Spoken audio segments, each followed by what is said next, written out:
भारतीय प्याज से सज रही नेपाली सब्जी मंडियां। भारत नेपाल बॉर्डर पर शुरू हुई प्याज की तस्करी।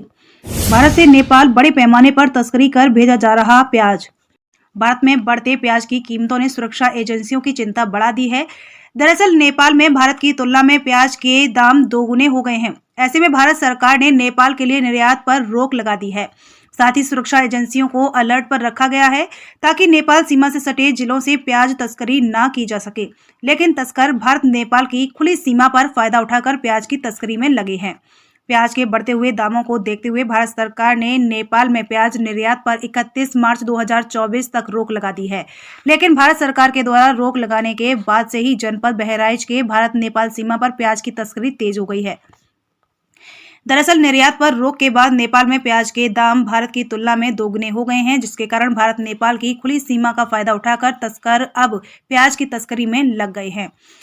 अब भारत से प्याज की तस्करी शुरू हो गई है। इन दिनों नेपाल में प्याज का भाव थोक में भारत की तुलना में दोगुना हो गया है और तस्कर इसका फायदा उठाने में लगे हैं। पगडंडियों के रास्ते प्याज को आसानी से नेपाल पहुंचकर मोटी रकम अर्जित कर रहे हैं।